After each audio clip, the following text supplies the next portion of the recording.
después hicimos el análisis de los caudales, vimos las fuentes, etcétera, y vimos las captaciones y terminamos con desarenadores. Hoy vamos a empezar otro capítulo que es la segunda etapa de nuestro estudio, que comprende lo que son aducciones, tanque de almacenamiento y redes de distribución. Entonces, eso es lo que corresponde al segundo parcial. Y ya el tercer parcial, pues veríamos la parte de alcantarillados. Como quedamos en la reunión anterior, pues el examen será para ustedes el próximo jueves a las 11 de la mañana. Entonces, el próximo jueves tendremos el examen. Lo teníamos para el miércoles a las 7 de la mañana, pero para evitarnos problemas y todo eso, lo vamos a hacer en clase. Entonces, de 11 a 11:20 hacemos el examen, dejamos una media hora de descanso y a las 12, de 12 a 1, tendremos clase. No podemos perder las clases porque esto está muy ajustado. Alguna de las cosas que quiero decirles es que yo ya les envié a ustedes, ¿no? Primero el perfil de la captación y el desarenador. Pues tienen ustedes el perfil de la captación y el perfil del desarenador y en planta. ¿Qué es lo que hicimos hasta ahora? Hemos hecho la investigación preliminar y tenemos nuestros caudales máximos. Pero no podemos hacer nosotros de ahí en adelante, digamos, el proyecto que cada grupo eligió, porque pues tendremos que tener una topografía específica para cada proyecto. Sin embargo, lo que vamos a hacer, por eso yo les envié una topografía de la captación, de la aducción entre la captación y el desarenador, y también les mandé una topografía del desarenador. Entonces ustedes tienen ya todos los elementos, la topografía de la captación, la topografía de la aducción, la topografía del desarenador, para que vayan diseñando. Una de las cosas que quería decirles es que el desarenador, la captación, ustedes tienen la cota 1000, por ejemplo. Esa cota 1000 va a ser la cota de fondo de la rejilla. Y la rejilla está en el piso del río, no está subida a 1 metro. La rejilla está sobre el río. Es decir, la cota del fondo del río es la cota de la rejilla. Bueno, entonces eso un dato. El otro que yo les mandé también los grupos. Ustedes me mandaron, cada uno de los grupos hizo dijo yo hago de esto otro, de esta población. Bueno, y entonces a cada grupo le corresponde hacer un tipo de captación y un tipo de desarenador con sus datos y toda esa cosa. Entonces van a hacer su captación y van a hacer su desarenador. Noten ustedes que no todos los grupos tienen el mismo desarenador. Hay grupos que tienen desarenador convencional. Hay otros que tienen desarenador con doble compartimiento, hay otros que tienen desarenador de placas inclinadas, hay otros que tienen captación dinámicas, hay otros que tienen captación lateral y hay otros que tienen captación de fondo. Cada uno tiene su proyecto diferente, para que no estén copiándose el uno con el otro, no, pues tendrán similitudes, pero son diferentes, tienen caudales diferentes, etc. Y además que son grupos de 15 estudiantes que eso es rápido. Lo que se hace es, es urgente que me empiecen a diseñar las captaciones y desarenadores para evaluarlos, porque dentro de poco ya tenemos que entregar el proyecto. Bueno, entonces, ¿qué otras noticias hay? Pues que salió una resolución de la rectoría, del Consejo Académico, en la cual pues entra la presencialidad. Y leyéndola ya la resolución, pues la presencialidad es menos de 30 estudiantes. Pero ya más de 30 estudiantes, pues ya la cuestión se complica. Y sobre todo nosotros que somos tantos, entonces nos yo creo que este semestre. Y el otro para ustedes, y en la parte de aguas, va a ser virtual. Ya le decíamos nosotros, virtual. Sin embargo, hay estudiantes que es decir, en ingeniería civil todas las materias pasan de 30 estudiantes. O sea que toda ingeniería civil va a ser virtual. Las únicas materias que van a ser presenciales son las selectivas. Y eso, que si el 25% de los estudiantes, ¿no?, tienen una materia que sea presencial, ¿no?, si el 25% de los estudiantes ve una sola materia presencial, pueden hacerla virtual. Entonces, hay varios estudiantes que yo vivo en La Cruz y que todas cosas, que me toca venir, pasajes y todo, hoteles y toda esa cosa. Entonces, si la cuarta parte del curso, ¿no?, solamente ve una materia presencial, pues se va al curso a virtual. Entonces, para que ustedes lo entiendan. Nosotros no tenemos problema. Nosotros, como somos más de 50, entonces eso nos va a tocar virtual. Ya, hay las electivas, ¿no? En cuanto yo tengo una electiva, pero hay mucha gente que solamente tiene esa electiva, ¿no? Y entonces pues, tocará hacerla virtual. Bien, entonces esas son lo nuevo que hay en la universidad. Ahora pues tendrán que evaluarse los cursos y evaluarse si las selectivas se pueden hacer o no se puede hacer virtual. Bien, señores estudiantes, entonces eso es lo que quería decirles. Entonces nos vamos a lo nuestro y tenemos que compartir esto. Y entonces vámonos aquí. Vamos a productos. Y caemos al capítulo 7. Ustedes tienen ya hasta el capítulo 6. Entonces abramos el capítulo 7. A ver, ¿qué nos dice? El capítulo 7 es sobre aducción y conducción. Entonces, eso es lo que vamos a ver. Aunque algo nosotros de aducción y conducción ya lo vimos, ¿no? Ya lo vimos en qué parte. Cuando diseñamos el tubo de salida del desarenador. ¿No? Y hay algo otro con el desagüe también, ¿no? Utilizamos algunos términos. Pero vamos a ver qué es la aducción y la conducción, ¿no? Entonces dice, son conductos destinados a transportar por gravedad o por bombeo. Puedo bombear, ¿no? Las aguas crudas desde los sitios de captación hasta las plantas de tratamiento, prestando excepcionalmente el servicio de suministro a lo largo de su longitud. Puede ser sitios de captación a las plantas de tratamiento o a los tanques de almacenamiento, ¿no? Porque nosotros, por ejemplo, no vamos a ver plantas de tratamiento. Y en acueductos veredales, cuando no hay plantas de tratamiento, desde la captación del desarenador no lo llevamos al tanque, lo llevamos directamente al tanque de almacenamiento.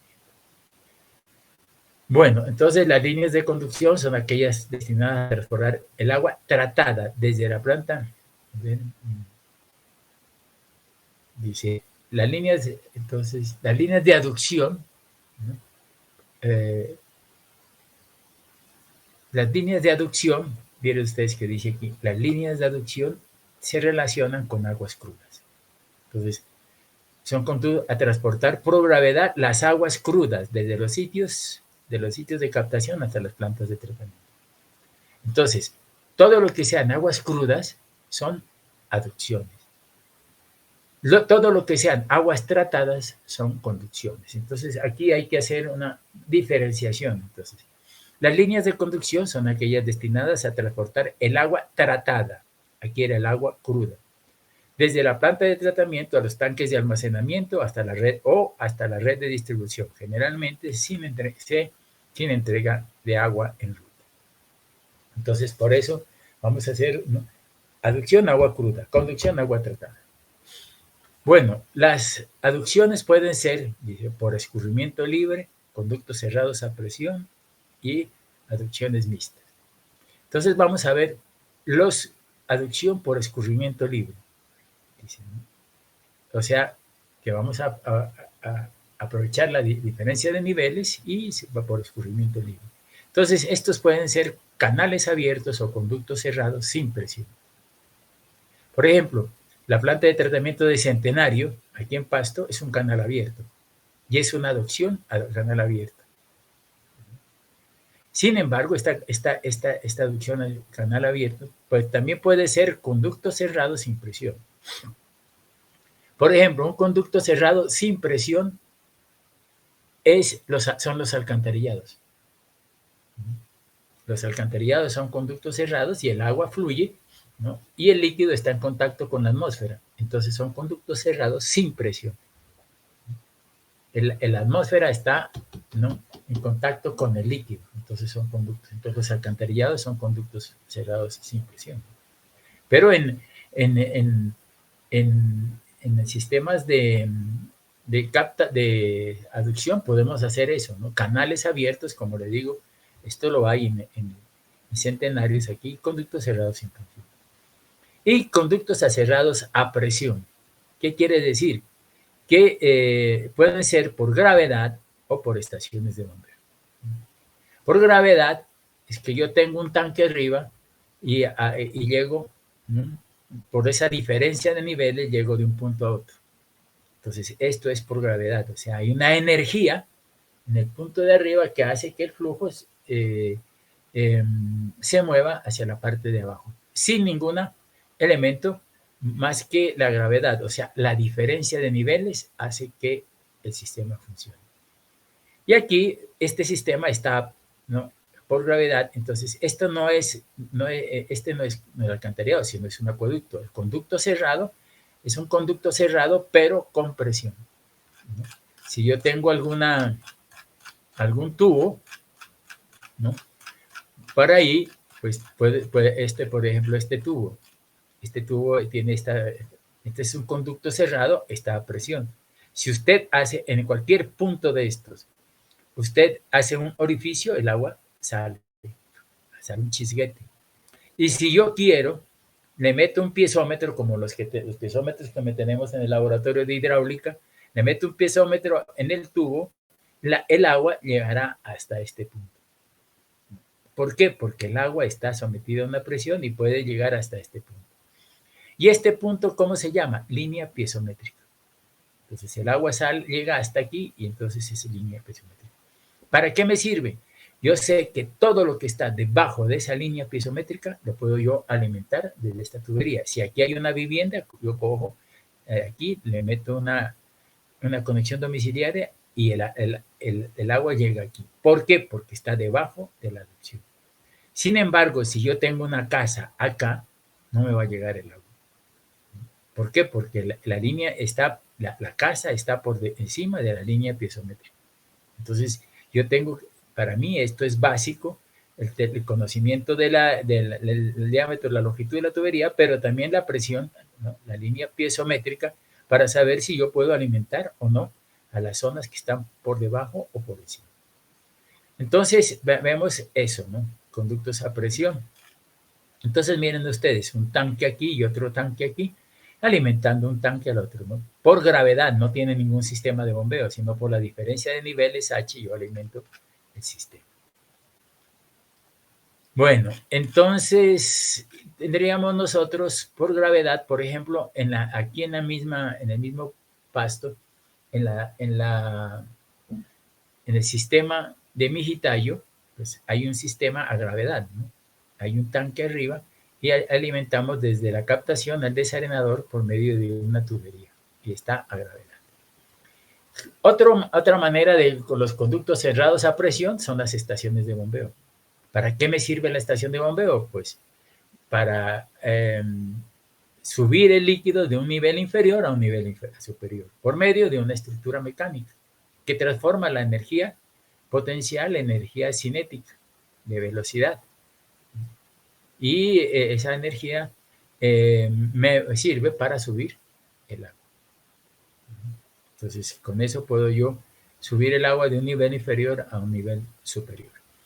Entonces, estas estaciones de bombeo, por ejemplo, aquí en Pasto las tenemos, sí, estaciones de bombeo.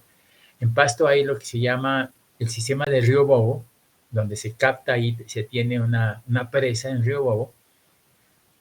y desde esa presa de Río Bobo, pues nos alimentan a la ciudad de Pasto. Pero ¿qué sucede? El sistema de Río Bobo, para llegar a la ciudad de Pasto, tiene que atravesar una montaña. Y esa montaña, digamos ustedes, que está unos 200 más, o unos 150 o 200 metros más arriba de donde está la presa de Río Bobo. Entonces, ¿qué hay que hacer? De esa presa de Río Bobo, bombear hacia la parte alta. Allá en la parte alta, en la parte más alta de la montaña, pues hay un tanque. Entonces, ese es el Cerro de la Cruz, tanque de la Cruz. Entonces, por medio de una bomba, llevamos agua desde el río, desde la presa hasta un tanque.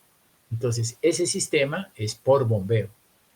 Pero nosotros, de ahí del tanque, digamos que yo tengo Río Bobo a 2.700 metros, digamos, y bombeo hasta la montaña que está a 100 metros más arriba, entonces sería 2.800. Y Pasto está a 2.600. Entonces bombeo desde 2.700 a 2.800 y allí tengo un tanque que recibe el agua de la estación de bombeo y la envío por gravedad, porque está en la 2.800 a Pasto a 2.600. Entonces, ¿qué es ese sistema? Es un conducto cerrado a presión, pero estamos bombeando. En este caso es una estación de bombeo, pero el sistema en sí, el que viene de Río Bobo, es una aducción mixta, porque tiene una parte en bombeo, que es desde Río Bobo a la estación de la Cruz, en las Cruces, digo, y de ahí, por gravedad, desde las Cruces a la ciudad de Pasto, o sea, a la planta de tratamiento de Mijitayo o la planta de tratamiento de Centenario. Entonces, eso es. Las aducciones mixtas es las que estamos hablando, ¿no? Tiene parte por bombeo y parte por gravedad, pero con conductos cerrados a presión. Bien, ¿qué se dice de estos sistemas? El establecimiento del tipo de aducción dependerá del tipo de terreno y de un estudio económico de las alternativas. Siempre, generalmente, yo tengo que estudiar alternativas. ¿Por qué? Porque son varias alternativas. Por ejemplo, yo estoy en una población, digan ustedes, a 1.500 metros sobre el nivel del mar. Pero tengo dos opciones de llevar mi aducción a mi población. La primera es coger el agua del río que viene por allá. Si yo tengo la cota 1.500 en mi población, digamos que el río está a la cota 1.300. Entonces, la primera opción sería bombear del río desde los 1.300 a los 1.500. Esa sería una condición de bombeo de los 1.300 a los 1.500. Entonces, ¿yo qué hago? Instalo una estación de bombeo y lo llevo a la planta de tratamiento. El río está más abajo. ¿Qué longitud tiene? 1 kilómetro. Yo digo, coloco 1 kilómetro de tubería y la cojo del río y la bombeo hacia la parte superior. La calidad del agua, una de las cosas que hemos visto, calidad del agua, no es regular, hombre. Esta agua tiene mucho sólido, una materia de suspensión y todo, y vamos a tener que bombearla así, pero tratarla adecuadamente. Bueno, esa es una alternativa, está bien, estudiémosla, veamos los costos. La otra alternativa, a 10 kilómetros. A 10 kilómetros hay una fuente muy buena. ¿Y a cuánto está? A 2.000 metros sobre el nivel del mar. Mi población está a 1.500, el río está a 1.300, pero el otro está a 2.000 metros. ¿Pero a cuánta de longitud? A 10 kilómetros. Entonces, ahí hay otra alternativa. Una alternativa que es bombear, ¿no?, desde 1.300 a 1.500 y a una altura de 200 metros, o hacerlo por gravedad desde 2.000 metros a 1.500 en una longitud de 10 kilómetros. Entonces, hay ¿Cuál van a hacer? ¿Cómo van a hacer? Tienen que hacer un análisis de alternativas. ¿Por qué? Primero, pues yo tengo aquí a 200, aquí a 200 metros de altura y a 1 kilómetro de longitud tengo el río. Entonces yo digo bombeo. Entonces cuando hago un análisis, pues yo bombeo del río, pues sale mucho más costado. Digamos que el proyecto del hacer la estación de bombeo del río me cuesta 700 millones. Y digan que traer el agua desde la otra alternativa de 10 kilómetros me cuesta 1.200 millones. Entonces, una evaluación de alternativas, de momento dice, no, la de 700. Hago administración 700 y listo. Y la otra, no, pues esa es muy cara. Estoy hablando de 1.200 millones, 500 de diferencia. Pero entonces tengo que hacer el análisis de alternativas en cuanto a qué. La primera, a operación y mantenimiento del sistema. ¿Cuánto le cuesta? Energía eléctrica. Entonces, yo tengo que ver cuánto vale el consumo de energía de la planta, del sistema, y llevarlo a futuro. ¿A futuro cuánto? A 20 o 25 años. ¿Por qué? Porque ese es el valor presente, pero el valor futuro, ¿cuánto va a ser? Ah, no, yo tengo que gastar 1 millón de pesos anuales, sí, pero en 20 años, ¿cuánto ha gastado usted? 20 millones de pesos. Entonces tengo que hacer un análisis económico, no solamente de eso, sino que la calidad del agua, esto es regular, tiene que llevarla a la planta de tratamiento y eso, utilizar muchos coagulantes porque la calidad del agua es mala. Sin embargo, si usted se va allá, la calidad del agua es muy cristalina y le podemos hacer nosotros un seguimiento a la microcuenca para reforestarla y lograr que la calidad del agua sea buena. Entonces, eso me va a disminuir los costos del tratamiento en la planta de tratamiento. Entonces, yo hago una evaluación de las dos alternativas dentro del punto de vista de construcción, operación y mantenimiento a futuro, y entonces, en base a eso, tomo la decisión de cuál de las dos alternativas es la que yo voy a tomar. Por eso dice un estudio económico de las alternativas. Por ahí me tocó un estudio de esos, hacer ese estudio de alternativas. Y fue bastante interesante porque en la primera etapa lo desarrollamos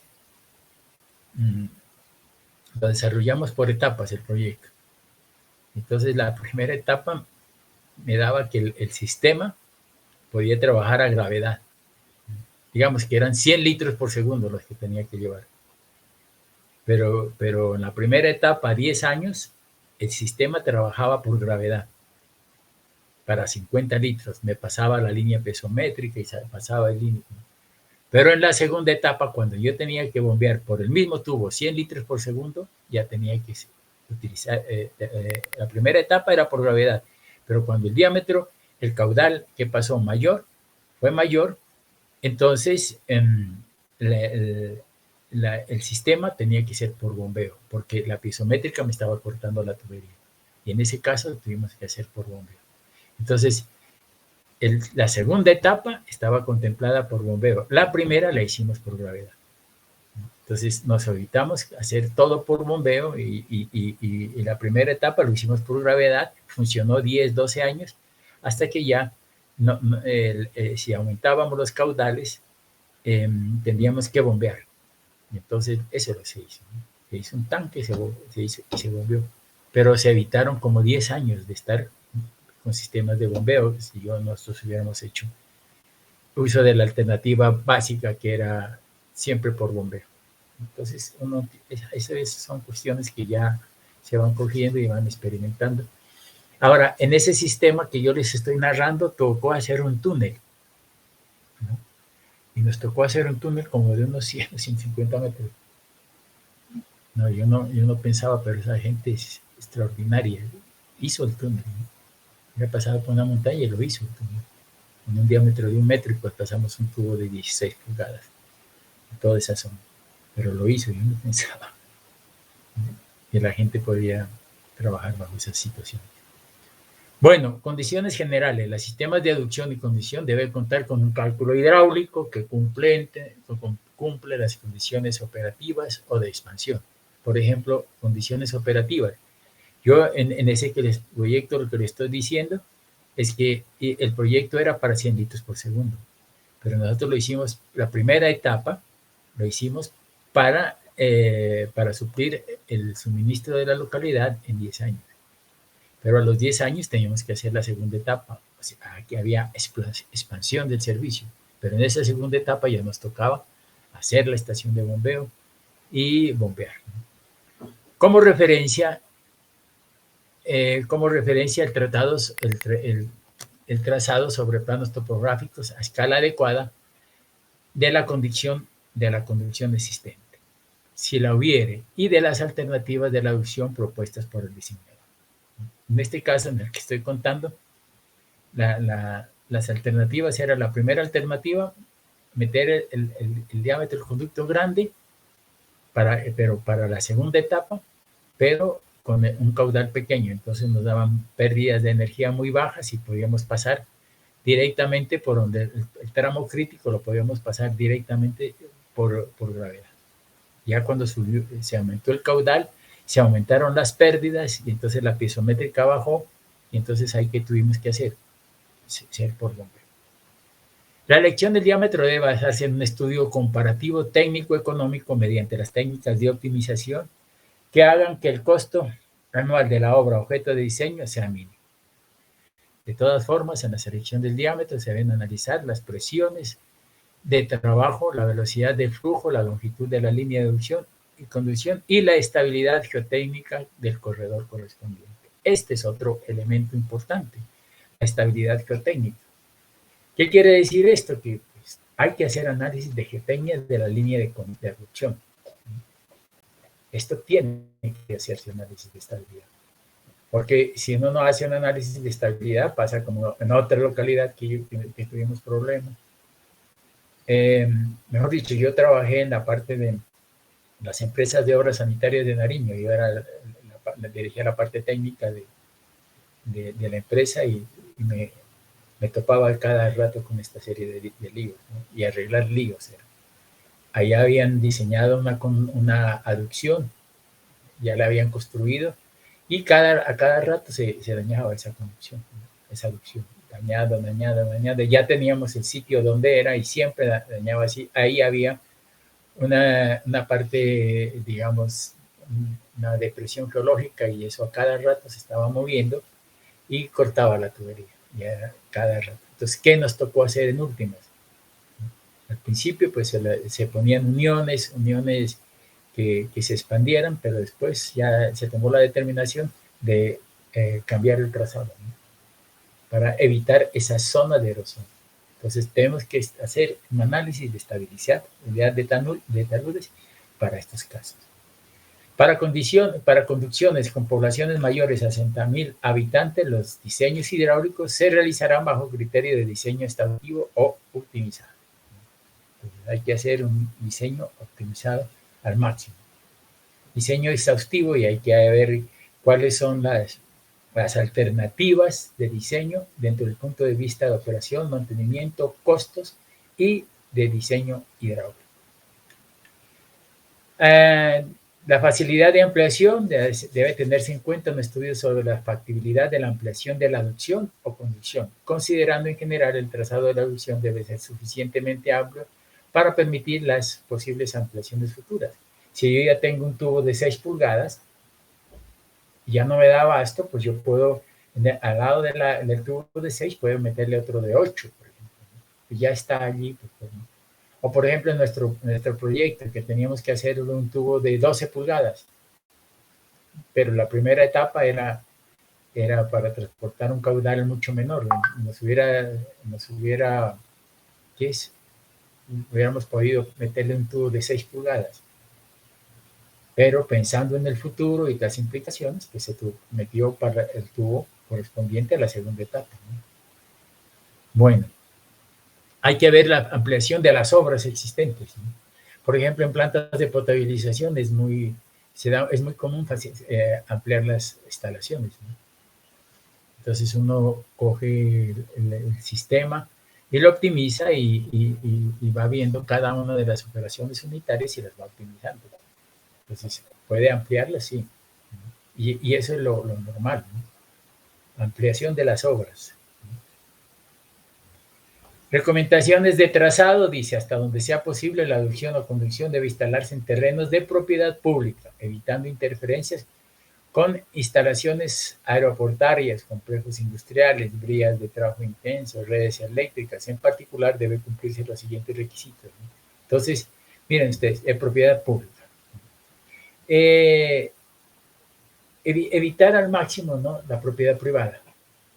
Porque es que cuando usted va al ministerio, va a presentar su plano del acueducto y toda esa cosa, lo que primero le van a pedir es la servidumbre. ¿Qué quiere decir? Que todos los lotes por donde va a pasar la construcción debe estar legalizados. O sea, que el propietario haya dado el visto bueno, ¿no?, para pasar la tubería de adopción. Porque de lo contrario no le aprueban el proyecto. Y entonces ahí va a tener un problema. Yo he visto que en zonas, ¿no?, ha habido zonas que ha tenido que variarse el trazado, porque uno de los propietarios de eso no dio permiso para hacer topografía. ¿Y por qué? Porque era del grupo contrario con el alcalde y estaban agarrados y listo. No le doy permiso y punto. Y tocó variarlo por otro lado. Entonces, ¿por qué? Porque no se tenía el permiso de servidumbre. Y si no tiene permiso de servidumbre, el gobierno no le da plata. Evitando interferencias con instalaciones aeroportuarias, complejos industriales, vías de tráfico intenso, redes eléctricas. En particular, debe cumplirse los siguientes requisitos. El trazado se hará lo posible paralelo a vías públicas, ¿no? Entonces, esto es básico, ¿no? Si no es posible o se considera inconveniente dentro del punto de vista económico y deben atravesarse previos privados, será necesario establecer las convenientes servidumbres. Entonces, específicamente dice las vías públicas. Deben estudiarse alternativas que no sigan las vías públicas cuando se considere que existen ventajas importantes por el hecho de que el trazado no oclusión donadas o puntos altos muy pronunciados o porque se puedan rodear quebradas o cauces profundos o para evitar cruces directos con obras de infraestructura. ¿Qué más hay? Debe estudiarse las alternativas del trazado con el fin de acortar su longitud o comparar con el trazado en túnel, o bien para no cruzar terrenos que tengan niveles freáticos muy superficiales. Entonces, miren ustedes aquí, ¿no? Fin de acortar. Entonces, por eso hay dos alternativas, ¿no? Hacerlo por escurrimiento libre o por gravedad. Pero la gravedad tiene la ventaja, ¿no?, sobre el escurrimiento libre, que puede ser directo, ¿no? Puedo colocar una tubería directa. En cambio, en estos canales abiertos, yo tengo que ver, básicamente es la topografía del terreno. Por lo tanto, estos canales abiertos muchas veces resultan mucho con más longitud que los sistemas para gravedad. Y en últimas, pues generalmente lo que se está dando ahora es que si en lo posible, se hagan los sistemas por gravedad, ¿no? No canales abiertos. Sin embargo, hay casos que hay que hacerlos, ¿no? O también comparar trazados en túnel, como les decía, nosotros hicimos un túnel, ¿no? Y nos dio ¿qué es? Un buen rendimiento hacer el túnel. Inclusive si va a hacer otro túnel más abajo, ¿no? Pero ya condiciones de trazado era muy difícil. Cuando existan razones topográficas que impidan utilizar el recorrido estudiado para la línea de aducción o conducción, o no existan caminos desde la bocatoma hasta la planta de tratamiento, debe considerarse el trazado de una vía de acceso, teniendo en cuenta que deben encontrarse habilitada para el paso de vehículos durante todo el año. Bueno, esta es otra cosa muy importante, ¿no?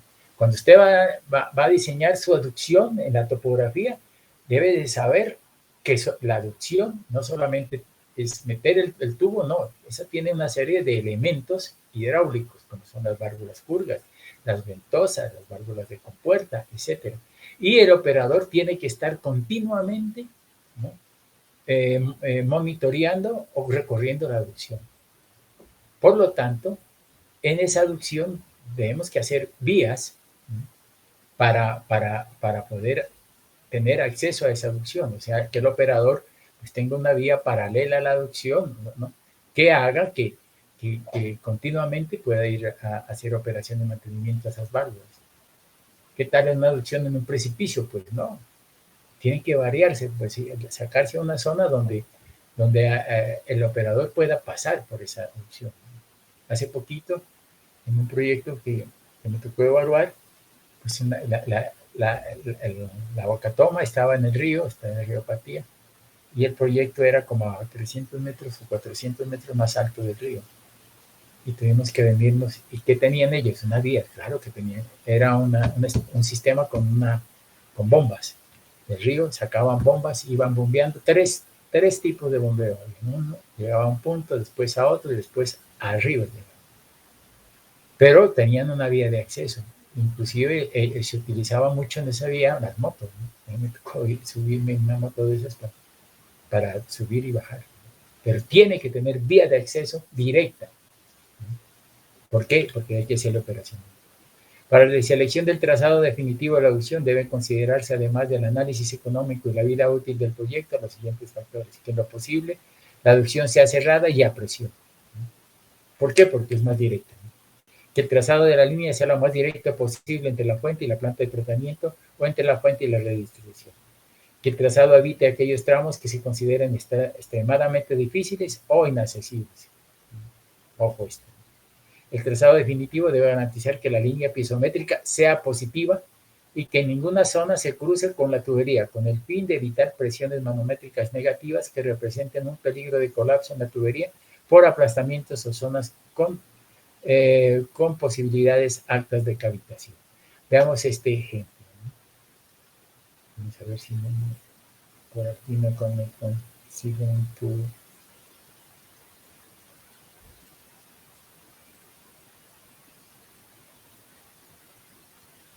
Aquí. Veamos esto. El tubo, las tuberías,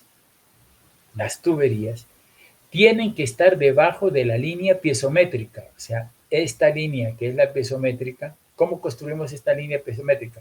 Pues yo cojo la cota de aquí menos la pérdida de aquí hasta aquí. Entonces, pérdidas por fricción.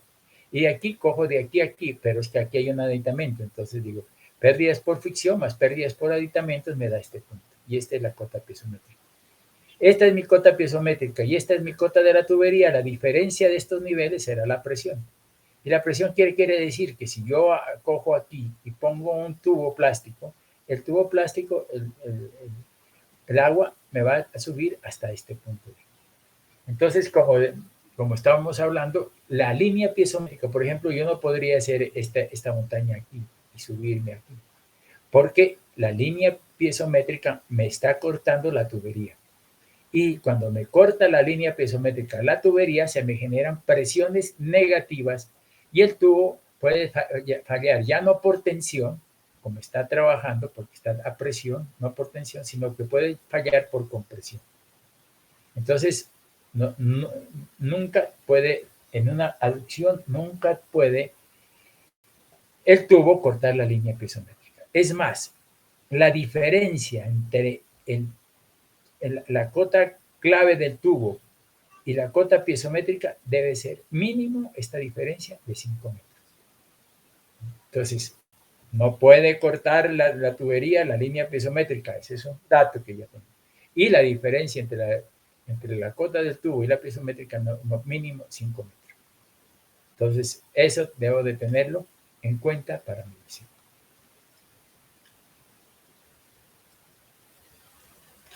Entonces, vamos aquí.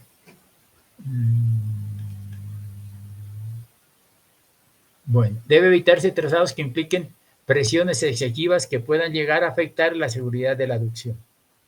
Como ya vimos, no, no podemos nosotros ir de un tanque a otro, pero una profundidad grandísima. Aquí lo podíamos ver, ¿no?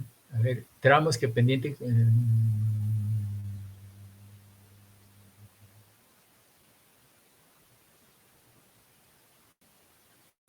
Bueno, entonces, vamos a ver otra vez ese tubo.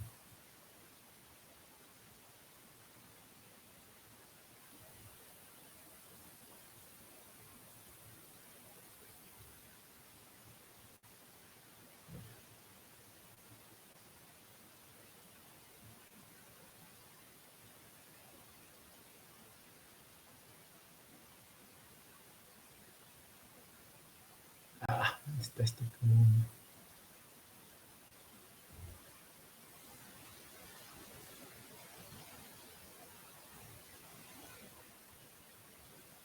No lo encuentro. No lo encuentro.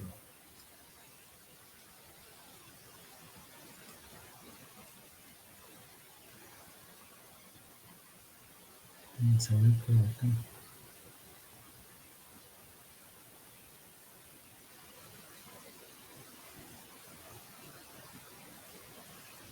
Aquí. En el programa podemos ver este tubo. Entonces decíamos, la tubería tiene que ser debajo de la línea piezométrica. Pero, por ejemplo, aquí puede ser que esta tubería esté muy profunda. Y al estar toda esta tubería muy profunda, la diferencia en la línea piezométrica y la línea de la tubería es grande. Entonces, ¿qué quiere decir? Que entre más profunda sea esta tubería, más presión tiene que resistir. Por lo tanto, hay veces que esto está muy profundo y entonces las tuberías no son capaces de soportar estas presiones tan altas, esta diferencia de niveles tan alta. Entonces, ¿qué toca hacer? Pues buscar alternativas, ¿no? De irse por otro lado o hacer puentes o alguna cosa de esas para evitar estas zonas de profundidad elevada. Porque estas zonas de profundidad elevada lo que nos van a dar nosotros son presiones altas. ¿Y quién va a resistir la presión? El tubo. Porque como el agua está sometida a presión y esa presión del agua se la pasa al tubo. Y el tubo tiene que tener una resistencia tan alta que haga que no se vaya a explotar o a romper la tubería. Por lo tanto, pues debemos evitar todas estas zonas de profundidad elevada con el objeto de llegar a ciertas profundidades donde las tuberías normales, comerciales, pueden resistir esa presión. Bueno, entonces vamos a ver eso. Bueno, dice debe evitarse tramos dependiente y contrapendiente que puedan causar bloqueos por aire en la línea de erupción. El trazado definitivo debe evitar zonas de deslizamientos e inundaciones. Cuando hay deslizamiento, pues no voy a meter, ya habíamos dicho nosotros que no, evitar eso, pues el estudio geotécnico me dice. Y las inundaciones, pues no. Hay muchas veces que hay zonas de inundación, ¿no? Hace unos 2 años estuve en un proyecto que ya lo pusieron, ¿no? Y le hicieron, ya estaban funcionando ese proyecto y resulta que habían pasado por una zona de inundación. Y me pusieron a funcionar y el tubo, la tubería que era de PVC, pum, salió a flote. Tenía unas presiones el agua que hicieron que no hacían que la tubería se quede anclada al terreno. Y entonces les tocó hacer ¿qué? Anclajes, ¿no? Anclar el tubo para que ese tubo no salga, ¿no? Por eso esa era una zona de inundación y el tubo salía a flote, ¿no? Servicios de agua cruda, dice, en casos excepcionales la línea de aducción puede prestar servicios de agua cruda, ¿no? Entonces estos puede, ¿no? Pero esto tiene que contar con el permiso de los servicios de sociedades públicas domiciliarias para poder suministrar agua cruda desde la aducción. En ningún caso el agua cruda tomada de la aducción puede ser utilizada para el consumo humano. Bueno, entonces, mire, aquí, ¿qué podríamos hablar? Yo diría que en ninguno de los casos la línea de aducción puede servir, digamos, ¿no? A veredas, ¿no? Que esta aducción vaya a la vereda de tal. Entonces yo tengo esta aducción, pero voy a llegar a la otra vereda. O empieza el alcalde a dar permisos que de la aducción se haga conexiones domiciliarias. Esos son los problemas de las aducciones. Yo estuve en una población X en el cual se tenían, por ejemplo, llegaba a la población 10 litros por segundo, pero al cabo de unos 4 o 5 años que se colgó una vereda por allá, se colgaban las conexiones domiciliarias de la gente que estaba cerca a la conexión, pues tenían su propia conexión. Y en últimas, de ese caudal de 10 litros por segundo, terminó llegando a la población como 5 litros por segundo. O sea, que la población se quedó sin agua. ¿Por qué? Pues, por permitir hacer permeables, darles de la aducción a unos, a otros, a otros. En últimas, ¿qué pasó? Que no tenían agua. Y estaban con un periodo de diseño de 20 años y todo, y a los 8 años ya no tenían agua. Entonces, ¿qué tocó hacer? Una evaluación de eso, y lo que se hizo fue dividir la conducción y hacer una nueva conducción que vaya directo al pueblo, pero que no se cuelgue nadie, ni permitir eso. Y la otra aducción ya quedó para las veredas y para todos estaban conectados. Entonces se generó un problema de costos ahí, bueno, hasta que por fin se hizo eso. Bueno, entonces decíamos nosotros que teníamos el análisis hidráulico. Para el análisis hidráulico de la aducción o conducción deben tenerse en cuenta los siguientes criterios. Deben desarrollarse un análisis hidráulico de la línea simulando todas las condiciones operaciones normales y de emergencia, definiendo el tipo de régimen de presiones y los caudales a lo largo de la línea. En caso de conductos a presión, debe hacerse un análisis del golpe de ariete, ¿no? Vamos a ver si por acá abajo hay un análisis de eso.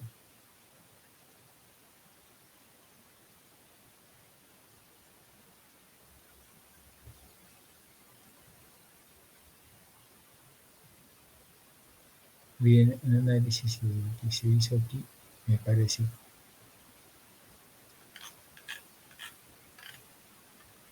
Esta es una línea de aducción que se trazó, se hizo y estuvo. Pero el análisis hidráulico, en última, ¿no? ¿Qué es lo que tiene que hacer? Por ejemplo, este pedacito se hizo en dos partes, una parte por acá y otra. Entonces, se hizo un tanque aquí para romper presión. Y entonces el agua llegaba desde aquí a este tanque de aquí. Pero, ¿qué análisis hidráulico se hizo? Se hizo en base a 3 elementos.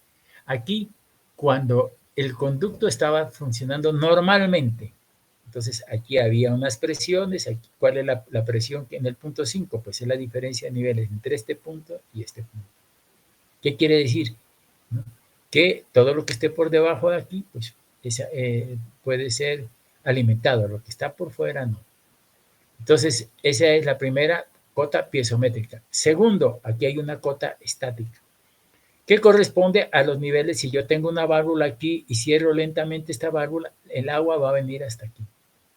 O sea, no hay movimiento del líquido, el agua viene hasta aquí, pero está sometida a una presión, una diferencia de niveles estáticos.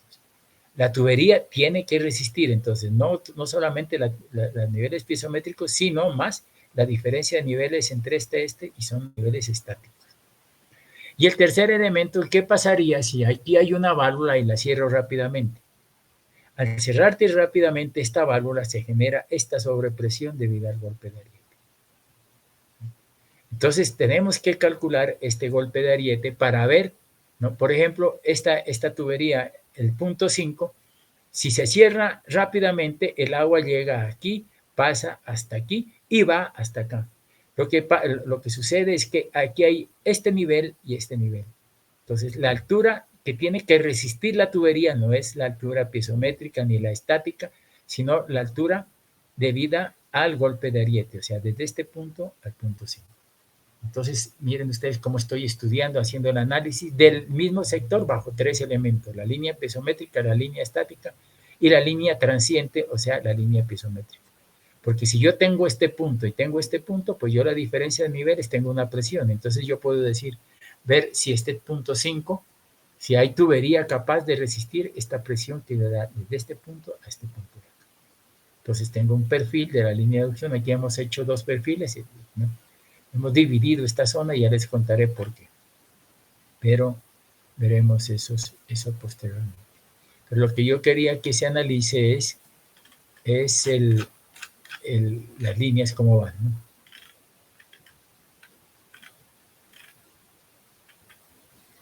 Debe desarrollarse un análisis hidráulico de la línea simulando todas las condiciones de operaciones normales y de emergencia. Miren ustedes, ¿no?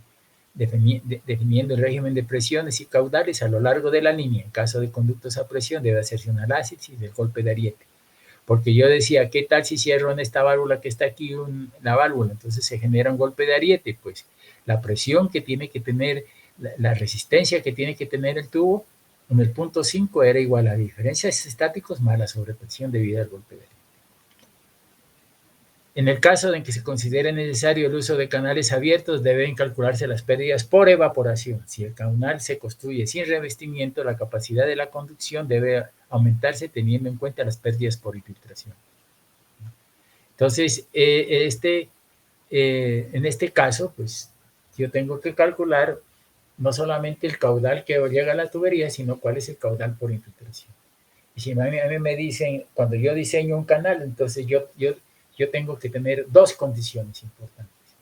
Primero, la condición de máxima eficiencia y la segunda, la condición de mínima filtración.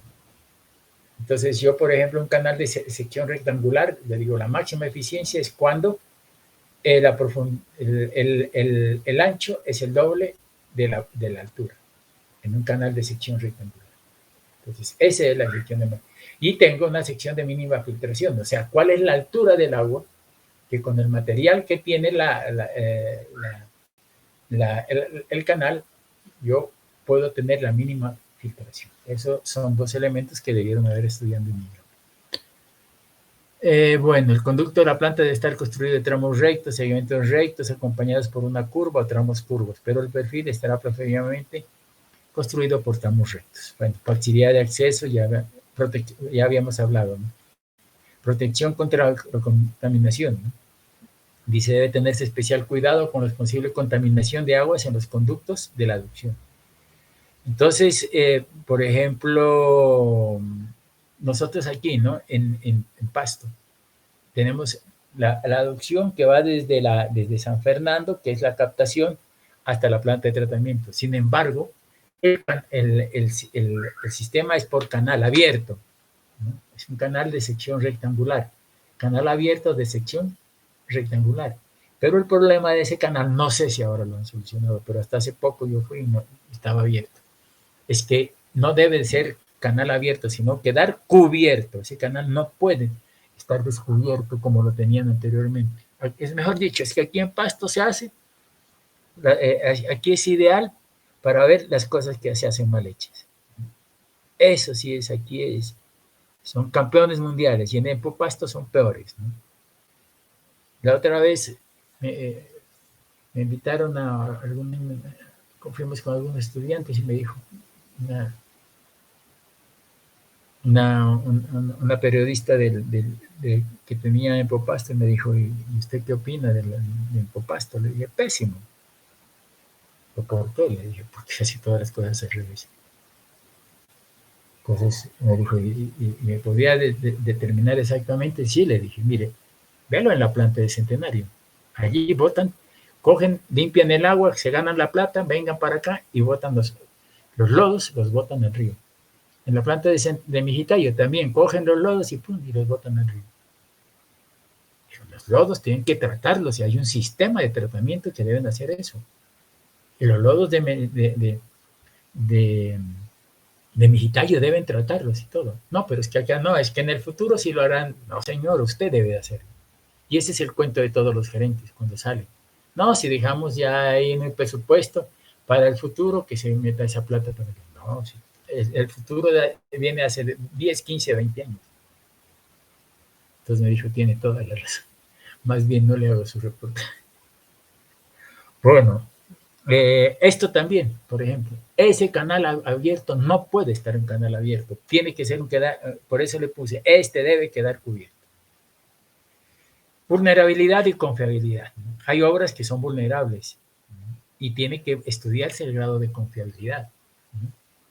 Por ejemplo, son vulnerables si hay una zona geológicamente inestable, eso es vulnerabilidad. Yo conozco un proyecto, por ejemplo, voy a hablarles de la planta de tratamiento, el sistema de potabilización de Cali. Cali, el agua la captan del río Cauca y ahí la meten por medio de unas rejillas a la planta de tratamiento. ¿Qué sucede? Que en épocas de invierno, el agua de Cali viene con una turbidez altísima, como digamos una turbidez de 1000 unidades nefrométricas de turbidez, o sea, 1000 unidades de turbidez. Eso es un agua amarilla. Pero esa agua amarilla no la pueden meter al proceso, porque esa es llena de arena y entonces usted le mete coagulantes a una arena, no le sirve y el agua se daña. Entonces, ¿qué hacían en su época allá en Cali? Pues suspender el servicio hasta que pase, ¿no?, la turbidez.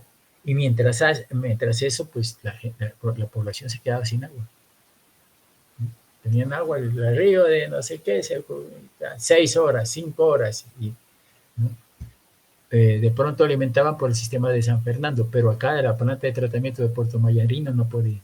Entonces estaban vulnerables, ¿no? Había un elemento de vulnerabilidad de la planta, el río.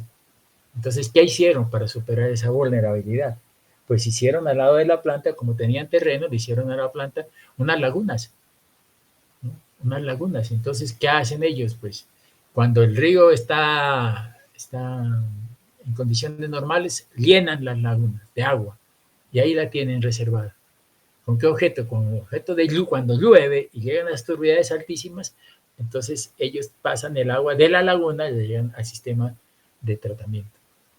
Entonces no suspenden, ahora ya no suspenden el servicio, antes lo suspendían, ahora no, tienen las 24 horas. Si tienen un problema, pues, ¿no? ¿Por qué? Porque disminuyeron el grado de vulnerabilidad que tenían. Entonces eso viene a ser el hablar de vulnerabilidad.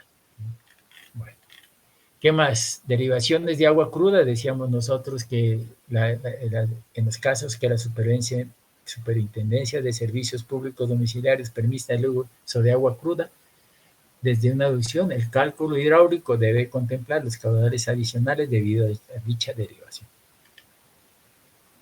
Entonces vamos a ver tipos de aducciones. Puede utilizarse los siguientes dos tipos: aducción a superficie libre, canales, o aducción a presión, ya sea por bombeo o gravedad. En lo posible no debe utilizarse canales abiertos debido a las dificultades que presenta su mantenimiento y fundamentalmente por las condiciones de riesgo de contaminación a las que estarán sometidas la aducción, con la consiguiente pérdida de calidad sanitaria. Mire, yo me acuerdo, inclusive la gente iba a bañarse a la captación del Centenario, a la captación allí, la gente cogía esos canales como piscina y se iban a bañar. Muchas veces allí eran bebederos de caballos, ¿no? Y uno veía ahí, ¿no? Y qué peligro, un loco de esos de botar un tóxico y mata un poco de gente. Entonces eso no puede estar en el canal abierto, ¿no? Los canales que conducen a zonas pobladas, ¿no?, deben estar previstos de una cubierta de protección. Se les dice, aquí están las normas, el RAS, que es del año 2000, ya les estaba diciendo, y ya vamos en el 2021, no sé si se les habrá metido en la cabeza ya esto. Dice, se admitirá que en un sistema de aducción pueden existir tramos sucesivos a superficie libre en conductos a presión o por gravedad o por bombeo, en cualquier secuencia y dimensiones, siempre que cumplan las condiciones hidráulicas particulares para cada uno de estos tipos de régimen. Ejemplo, el sistema de Centenario de aquí, ¿no?, llega, la aducción hasta cierta parte llega por canal. El canal seguía y daba una vuelta. Usted es como una herradura y llegaba cerca al mismo punto. Como llegaba de aquí y tenía que dar la vuelta y llegar al mismo punto. Entonces lo que hicieron, pues hicieron un análisis y en el sistema de herradura, en las puntas, lo que hicieron fue hacer un sifón invertido. Un sifón invertido es un sistema a presión. Entonces funcionaba por canal y metieron un sifón invertido. ¿Se puede hacer? Claro que se puede hacer. Entonces, todo funcionaba a escurrimiento libre, menos en esa zona que trabaja a presión. Entonces estoy yo combinando, ¿no? Canales, sistemas de canales con sistema a presión. Sacaron ese sifón invertido. Pueden hacerlo, sí, teniendo en cuenta pues, las características del diseño, que todo es, el uno es escurrimiento libre y el otro es a presión. Bueno, entonces no pueden presentarse diferencias en el comportamiento hidráulico de la aducción como consecuencia de la subdivisión de la aducción en tramos de diferentes tipos de regímenes hidráulicos. Las aducciones deben ser cerradas y a presión. Entonces ya en últimas dicen que no, deben ser cerradas y a presión. Bueno, entonces nosotros estamos hablando de convección por escurrimiento. Mire, aquí le está diciendo, las aducciones deben ser cerradas y a presión. Pero vamos a ver cómo trabajamos las conducciones por escurrimiento. Conducciones, no digamos aducciones, ¿no?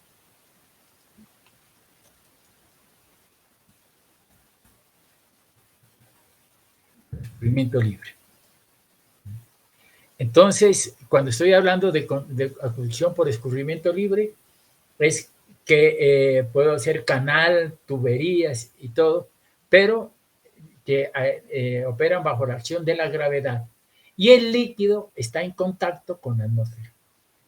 Esa es la condición, que la aducción sea por escurrimiento libre, o sea, que la aducción, el líquido del canal o conducto está en contacto con la atmósfera. El método de cálculo, pues se pueden hacer varias fórmulas, ¿no? de Manning, de Manning-Sticker, de Chessy. ¿No? La de Manning es una derivación de la de Chessy. Bueno, entonces para nosotros, ¿cuál de todas estas? Pues nosotros utilizamos generalmente la ecuación de Manning. Manning, ¿qué quiere decir? Dice, ¿qué es la velocidad? ¿Qué velocidad? La velocidad media. Porque si es un canal, en el fondo tiene la velocidad mínima y hacia la parte de arriba hay una velocidad máxima. Entonces hay una velocidad mínima y una velocidad máxima, pero también hay una velocidad media. Esta velocidad es velocidad media. Es igual a 1 sobre n, que este n es un coeficiente de rugosidad que depende del material del conducto. Si yo digo es en concreto, pues este n varía para concreto, ¿no? Entonces, n es coeficiente de velocidad, depende del material del conducto. R es el radio hidráulico. ¿A qué es igual el radio hidráulico? Es igual al área sobre el perímetro. Radio hidráulico es igual al área sobre el perímetro, elevado a las 2 tercios. ¿Área de qué? Del canal. Y el perímetro, pues, entonces serían las paredes laterales y el fondo, porque no, la superficie del agua no es del perímetro, ¿no? Sino es el perímetro mojado. Y este valor de S es la pendiente hidráulica. O sea, con ese pendiente hidráulica puedo yo calcular mis pérdidas, ¿no? En el canal. Ese es su F. Ese su F es la pendiente hidráulica. O sea, es la pérdida de carga o de energía que tiene el canal. Es como decir yo H sub F, es las pérdidas por fricción. ¿Cómo las calculo? Con la ecuación de Darcy o Boyan-Hassen. Aquí las pérdidas por fricción, ¿cómo las calculo? Ese es el valor de S. Ese yo lo podía calcular por la ecuación de Manning. Haciendo B por N sobre R a la 2 tercios y raíz cuadrada, pues calculando la pendiente. Esa es la pendiente hidráulica. Aquí hay 3 tipos de pendiente, ¿no? Aquí hay una pendiente que es la pendiente hidráulica, que es la pendiente del agua. La segunda pendiente, que es la pendiente la pendiente del agua. Esta es la pendiente hidráulica, que es debida a la diferencia, a las pérdidas que se generan en el sistema. La segunda, la pendiente del agua, que sería es su F. La otra, la pendiente del agua, que es SW, que es la pendiente que coge en el canal el agua, y esa le llamamos SW. Y hay otra tercera pendiente que es S sub 0. S sub 0, ¿qué es? Es la pendiente de la solera del canal. ¿Y qué quiere decir eso? Esa es la pendiente que tiene el canal. Dependiente 1%, ese es su 0. El agua no tiene un régimen constante, sino un régimen variable. Pues entonces, esa pendiente del agua variable es SW, porque esa es la pendiente del agua. Y esta es la pendiente hidráulica, o sea, las pérdidas que hay entre los dos puntos. Entonces, por eso decían línea piezométrica. Bien, B, velocidad media. Entonces, el N, pues aquí, N es un coeficiente que depende del material del conducto. Aquí, para esto, pues para PVC, por ejemplo, el coeficiente de Manning es 0.010. Para con cemento, con mortero, 0.013. Cemento pulido, etcétera. Asbesto cemento, 0.011. ¿Sí? Estos son los elementos con que yo voy a diseñar mis tuberías, el coeficiente de rugosidad N. Bueno, ve la velocidad media, ya habíamos hablado de eso, ¿no? Dice, en todos los casos, el perfil longitudinal debe calcularse considerando flujo gradualmente variable. Entonces, hay flujo uniforme donde la profundidad es constante y flujo gradualmente variado cuando la profundidad, ¿no?, es variable. Entonces, yo puedo ir, por ejemplo, de yeso 1 a yeso 2, yeso 1 más pequeño y yeso 2 más grande. Entonces, ahí yo digo, si el punto yeso 1, yeso 2, de yeso 1 a yeso 2 es más grande, pues el flujo es gradualmente variado, ¿no? Entonces, o yeso 1 más grande a yeso 2 más pequeño. Entonces, pero el flujo es gradualmente variado. Pero, por ejemplo, en los resaltos hidráulicos, como veíamos ¿qué es? Cuando lo veíamos en los perfiles Krieger, que cae el agua y entonces entra de un rápidamente variado a un gradualmente variado. ¿Qué se genera ahí? Un resalto hidráulico, que es el paso de flujo subcrítico a supercrítico a subcrítico. Entonces hay regímenes gradualmente variado y régimen rápidamente variado. El rápidamente variado es el resalto hidráulico. El régimen gradualmente variado, pues sí ya sería, ¿no?, que se aumente de yeso 1 a yeso 2 o disminuya de yeso 1 a yeso 2. Entonces estamos hablando con el flujo gradualmente variado. Entonces dice que la variación de la profundidad con respecto a X, o sea, D de Y sobre Y de X, es igual a, miren, S sub 0. S sub 0, ¿qué es? Es la pendiente de la solera del canal. S sub F es la pendiente hidráulica. Y Froug es el número de Froug, que es igual a B sobre raíz cuadrada de G por D, donde D es A sobre T. Entonces, con esto puedo yo decir, ¿cuál es? Si yo tengo, por ejemplo, un canal y yo tengo que aquí tengo yeso 1. Yeso 1 es tanto. A una longitud de 1000 metros, ¿cuánto es la variación de Y? O sea, ¿cuánto es yeso 2, por ejemplo? Entonces yo digo yeso 1. Entonces, D de Y sobre D de X, o sea, D de Y sobre la longitud de 1000 metros es igual a S sub 0 menos S sub F 1 menos Rho. Y yo tengo aquí Y sub 1 y puedo calcular aquí Y sub 2 con esto. Cuando el flujo es gradualmente variado. Bien, la velocidad mínima, dice. La velocidad mínima está determinada por un valor, bueno, menor valor que evite la sedimentación. En canales, ¿no? Y esto es en alcantarillados. Generalmente hay dos velocidades mínimas, ¿no? Entonces, tenemos dos velocidades mínimas. Primera, que evite que se asienten las partículas de arena. Entonces, yo le doy una velocidad, ¿no?, para que la partícula no se asiente. Entonces, ese es el primer criterio, darle al agua una velocidad para que la partícula no se asiente, porque el problema es que si yo le doy velocidades muy poquitas, el tubo o el canal me va a ser como sedimentador y el canal no es un sedimentador, por lo tanto yo tengo que darle una velocidad mínima al agua para que la partícula no se asiente. Pero hay otro criterio también. El otro criterio es que puede ser que la partícula se asiente pero que se mueva. Entonces se trabaja sobre dos criterios: la velocidad mínima para que la partícula no se asiente, o también que la velocidad mínima para que la velocidad, si se asienta, se mueva. Y entonces el criterio es, el primero es velocidad mínima para que no se asiente, y el segundo criterio es que como decíamos, ¿no? Que si se asienta, se mueva. Y ese criterio es el esfuerzo cortante máximo, o sea, tau. Tau es igual a un esfuerzo cortante. ¿A qué es igual tau? Es igual a 1000 por el radio hidráulico por la pendiente hidráulica. O sea que 1000 por el radio hidráulico por la pendiente hidráulica. 1000 por R por S. Ese es el coeficiente tau. Y entonces, lo que nosotros hacemos, por ejemplo, en alcantarillados, es, ¿no? es diseñar para ese criterio de mínimo. O sea, que tengamos las velocidades suficientes para que la partícula se decanta y se mueva.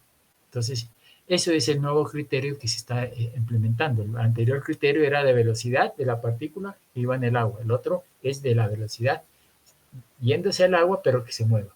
Y ese es lo que se llama el esfuerzo cortante. Bueno, el esfuerzo cortante crítico de arrastre debe calcularse en base al literal 727. Bueno, vamos a ver.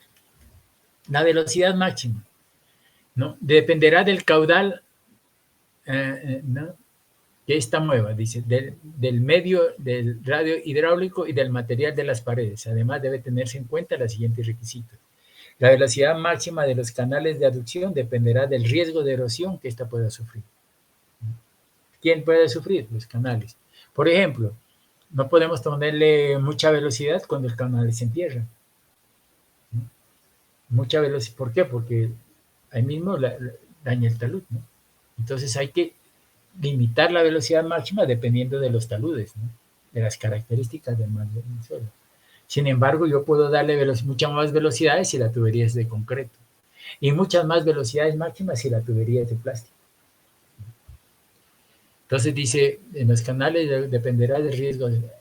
En las siguientes tablas se dan algunos valores de referencia de velocidades máximas en canales revestidos y no revestidos. En caso de que el diseño involucre algún material no contenido en las tablas, debe justificarse la velocidad máxima. Aquí hay, ¿no? Por ejemplo, esto es de hormigón, concreto, 12.5. Y aquí, por ejemplo, canales en mampostería, aquí cuál es el menor. Suelos apisonados con piedra, 2.6, 3.1. Pero si hay canales en tierra, arena, pues ya veremos nosotros, velocidades máximas mucho más bajitas. Las pendientes, dice, la pendiente mínima que debe adoptarse para los canales de aducción, dice, deben evitar la sedimentación de partículas pequeñas. Entonces, la pendiente mínima estará en función de la velocidad mínima. Y la velocidad mínima puede ser la que no sedimente o la que el esfuerzo cortante sea mínimo. Materiales excavados, dice velocidades en canales que transportan materiales en suspensión, ¿no? Dice, por ejemplo, arena fina, vea esas velocidades, ¿no? 0,4, 0,8, 0,4, ¿no? Ya acá son bizarras de esquistos, entonces la velocidad en agua limpia, 1,8. En agua con sedimentos, 1,8. Y aquí el agua que lleva sedimentos no coloidales, entonces 1,5. Entonces miren ustedes las velocidades. Pero materiales excavados, ¿no? Entonces aquí es diferente. ¿No? Acá pues le dan muchas más velocidades, aquí se reduce 0,4, 0,6 metros por segundo. Bueno, la pendiente máxima, dice, la pendiente máxima será admitida para la aducción del canal, será aquella para la cual la velocidad del agua no sea superior a los valores establecidos en las tablas 7.2 y 7.3 del literal tal. Pero los requisitos que dice, en caso que las condiciones topográficas impliquen pendientes superiores a la pendiente máxima y que no produzcan erosión, el canal debe estar diseñado en forma escalonada. Si tenemos una pendiente fuerte, ¿no? y eso me da velocidades altas, pues lo lógico es diseñar para una pendiente, ¿no? Diseñar para una pendiente que no me dé erosión, ¿no? Entonces, esa pendiente que no me dé erosión es la pendiente máxima. Pero resulta que como yo disminuyo la pendiente, entonces yo lo que puedo hacer es un canal en forma escalonada, por formas de gradas. ¿Y qué hace el canal en forma escalonada de gradas? Pues lo que me hace es disipar la energía, ¿no? En una caída vertical, el cambio de cota de agua debe hacerse en caída libre. Bueno, al final de la caída libre debe hacerse una estructura de disipación de energía en forma que el flujo se entregue con una energía cinética igual a la que tenía antes de la caída. Por ejemplo, nosotros lo que hicimos en el perfil Krieger, abajo, pues en el muro, caía el colchón de amortiguación y pusimos nosotros un dado, ¿cierto? Para disipación de la energía y hacer que el flujo pase de subcrítico a supercrítico. Bueno, en una rápida caída inclinada con pendiente al alta, el agua pasará de un flujo subcrítico a un supercrítico a lo largo de un canal inclinado construido en material, concreto o mampostería, capaz de resistir en forma adecuada las velocidades que se presentan para permitir la concordancia entre los tramos superior e inferior. Al final de la rápida debe existir una estructura de disipación de energía capaz de absorber la energía cinética del agua al llegar a la parte inferior. Bueno, entonces, ese era el dado que estábamos hablando, ¿no? Materiales. Para la selección del material o los materiales que conforman la aducción debe tenerse en cuenta los siguientes aspectos. Bueno, generalmente nosotros utilizamos en canales tuberías de concreto, ¿no? ¿Qué es? Canales en concreto. Pero puede hacerse de diferentes tipos de materiales, ¿no? Por ejemplo, ¿qué es? Generalmente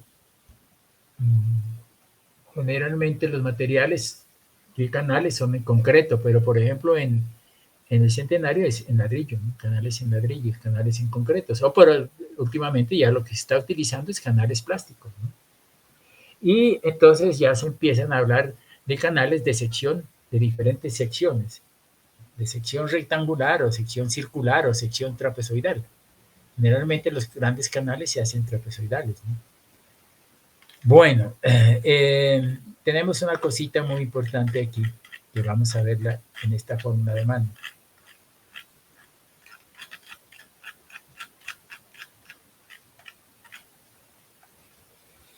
Manning dice que la velocidad es 1 sobre n y caudal, ¿a qué es igual? Nosotros decíamos caudal es igual a velocidad por área. Entonces sería área por velocidad, ¿no? Área por velocidad, y esto es igual a 1 sobre n por el área. ¿El área de qué? El área del canal. Y eso me daría a mí el caudal, ¿no?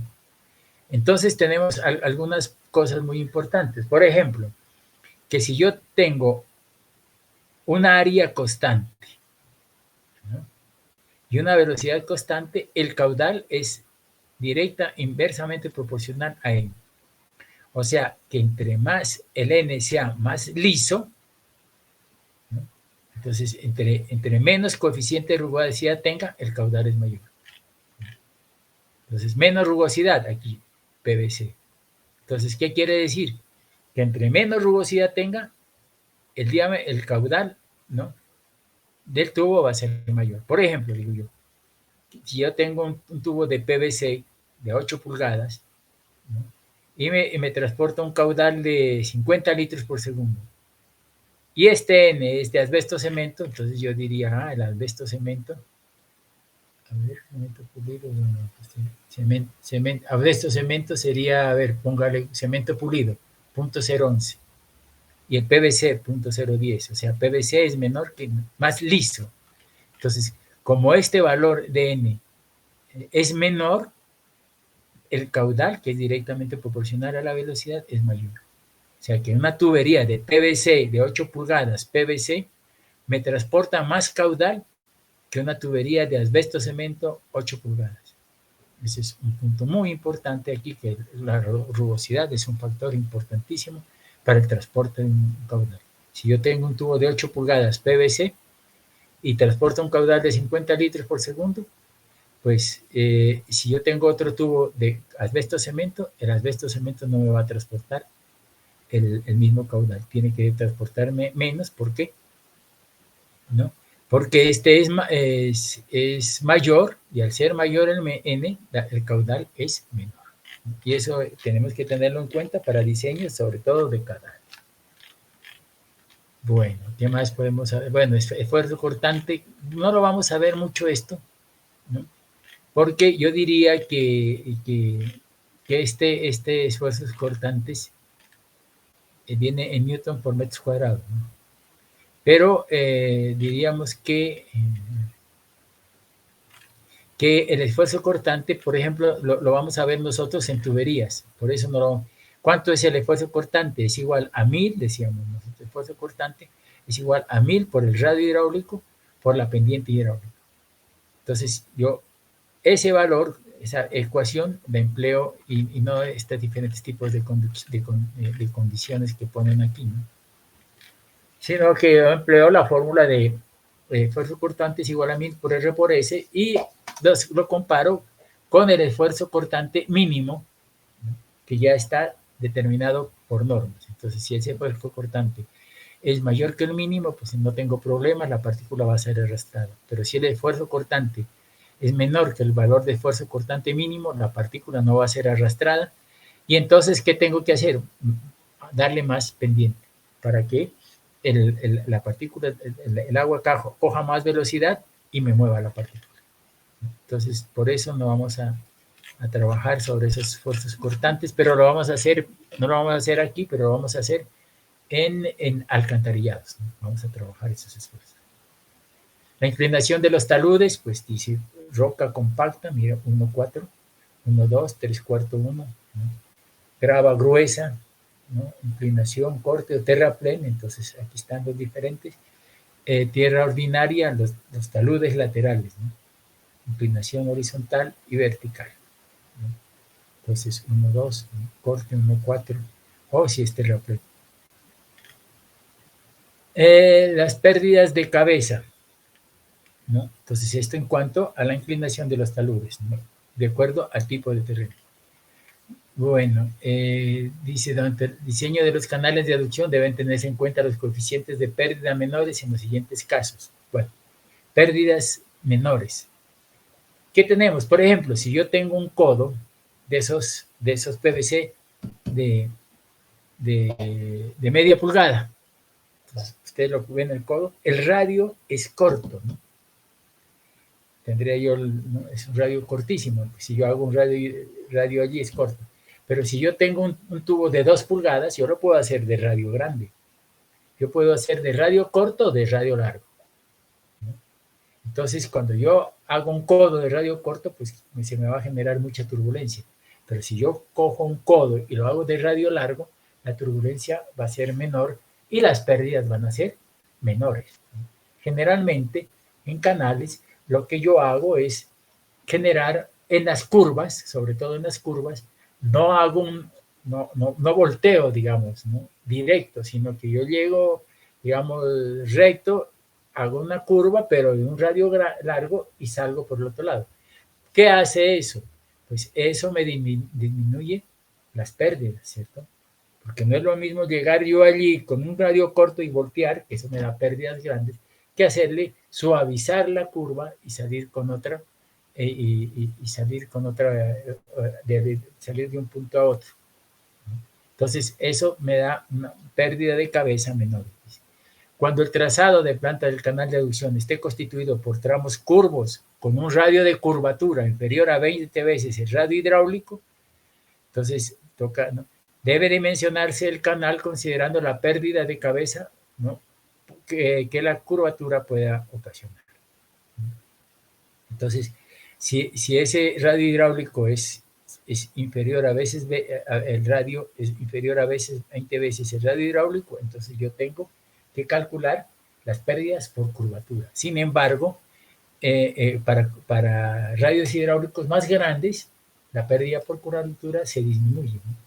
Hay otros casos que la pérdida por curvatura es bien importante, sobre todo cuando entro, por ejemplo, en transiciones o en pozos, ¿no?, que el agua viene, pasa de un lado a otro y entonces el nivel del agua se curva.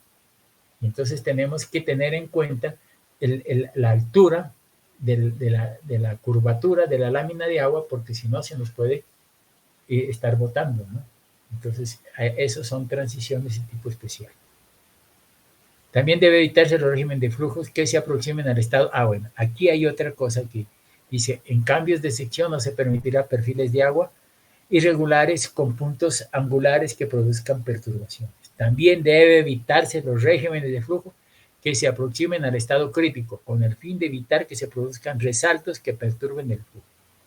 En estos cambios de sección deben incluirse los coeficientes de pérdidas menores para calcular el perfil del flujo del canal. Bueno, aquí me está diciendo que debe evitarse, dice, ¿no?, en canales, regímenes de flujo que se aproximen al estado crítico. Entonces, ¿cuál es el estado crítico del flujo?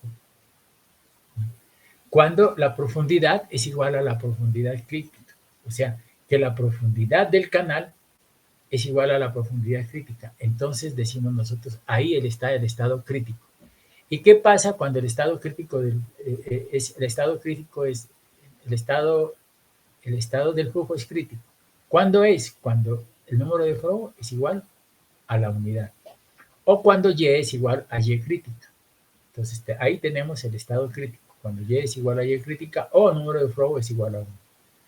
Entonces, ¿qué es lo que dice? Mire, cuando sucede eso, el régimen es inestable e indeseable. ¿Por qué inestable e indeseable? Porque el flujo puede pasar de en un momento determinado a ser supercrítico o en otro momento puede ser subcrítico. Y puede generarse, cuando pasa de supercrítico a subcrítico, un resalto hidráulico. Y hay un movimiento de la masa líquida. Entonces, ese estado del flujo tenemos que eliminarlo. Entonces, lo primero, saber cuándo es crítico, Y crítica, y determinar mi profundidad frente a la profundidad crítica. Y si es crítico, si Y es igual a Y crítico, el número de Freud es igual a 1, entonces yo tengo que quitarme de ese régimen. ¿Y cómo puedo hacerlo? Cambiando de sección o de pendiente. Entonces, si yo cambio de pendiente, le doy más velocidad, entonces el flujo tiende a ser supercrítico. O si le doy menos velocidad, el flujo tiende a ser subcrítico. Y me quito esa inestabilidad del flujo. Entonces, este valor debe de tenerse en cuenta, ¿no?, cuando el estado crítico, sobre todo, por ejemplo, vamos a calcular en alcantarillados. Ustedes se van a dar cuenta que en alcantarillados voy a utilizar mucho número de Freud. Y calculo el número de Freud. ¿Y qué pasa en alcantarillados? Mire, en alcantarillados, si el número de Freud está entre 0,9 y 1,1, el estado del flujo es crítico. O sea que no es solamente 1, sino que le dan 0,10 hacia atrás y 0,10 hacia adelante. Entonces, si el número de Freud está entre 0,9 y 1,1, el estado del flujo es crítico. Y entonces, ¿qué tengo que cambiar? Cambiar la sección o cambiarle la pendiente al canal para quitarme ese estado crítico. Bueno, transiciones, dice, cuando un canal de aducción presente tramos unidos por secciones presurizadas de sección circular, la concordancia de estos mismos será por medio de una transición. Dispositivos de derivación, dicen. Bueno, en caso de derivaciones, ¿qué más? Aislamiento por contaminación.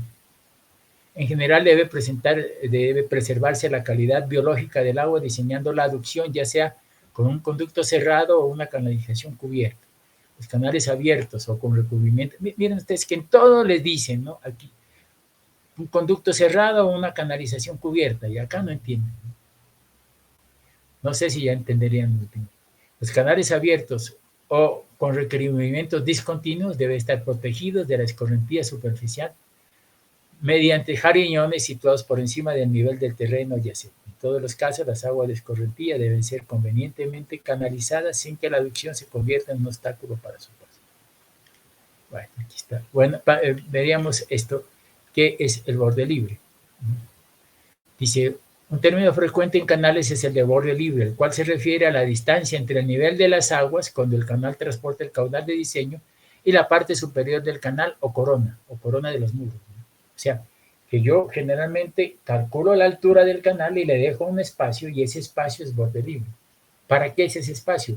De pronto haya oleajes, movimientos de la masa líquida, y si no tengo ese borde libre, el agua sale de lado y lado. Entonces dejamos un espacio suficiente para que, si esos oleajes o cualquier cosa se presenta, la altura del canal no tenga una sobrealtura para tener en cuenta ese tipo de problemas. Entonces dice, su función es evitar el desbordamiento, ya sea por oleaje debido al viento, saltos hidráulicos sobre elevaciones en curvas y por la acumulación de sedimentos en el canal o la no operación del sistema de canales de manera ocasional. Para canales no revestidos, el borde libre puede ser de 0,30 metros para pequeños canales. Generalmente le dejamos eso, ¿no? Canal 0,30. 1,20 metros para canales de 80 metros, 85 metros cúbicos por segundo. Y ese es un río grandote, ¿no? Yo diría, 85 metros cúbicos por segundo. Un canal de esos es el río Mira, de pronto, ¿no? El río Patía, de pronto, 85 metros cúbicos por segundo. Y tirantes relativamente grandes, ¿no? De 1,20 para canales de 85 metros cúbicos por segundo y tirantes relativamente grandes. Dice, una expresión útil para restricción, para la estimación del preliminar del borde libre en canales es, dice, esta forma, ¿no? Donde B, borde libre en metros, Y, tirantes de diseño en metros, y C, varía, dice, entre 1,5 para caudales de 0,57 y de 2,5 para 85. Entonces dice aquí, diseñar las dimensiones de... Aquí. Dice,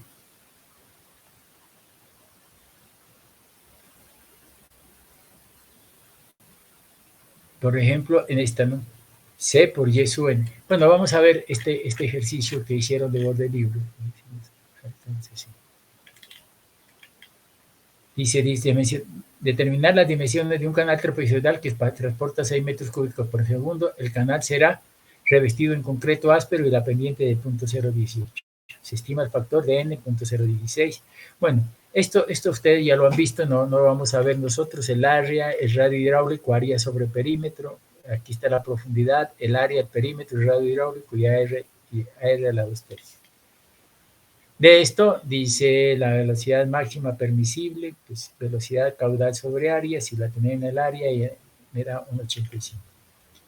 La velocidad es adecuada para una estructura de concreto, ya, pues, ¿no? Una estructura de concreto, ¿cuánto? 1,81. Teníamos cuánto de estructuras de concreto, velocidad máxima, ¿no? Entonces aquí dice en concreto 12,5, ¿no?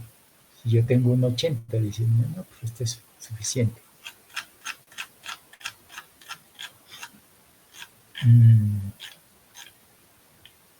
El número de Froh, ¿no? De Froh es igual a la velocidad, ¿no? Sobre G por D. D es la profundidad hidráulica. Y esta profundidad hidráulica, ustedes saben que es igual al área sobre el ancho superior. Entonces, si yo tengo el área y el ancho superior T del canal, pues, y la velocidad, pues puedo calcular el número de Froh, entonces me dice que es 0.737. Entonces, como dice, el número de Froh es menor que 1. Se trata de un flujo subcrítico. Entonces dice, cálculo del borde libre de la superficie del agua, dice que es igual a esto, por Y sub n, con C es igual a 1,7. Y entonces B, Y sub n es la profundidad normal, que sería Y, ¿cuánto vale? Y.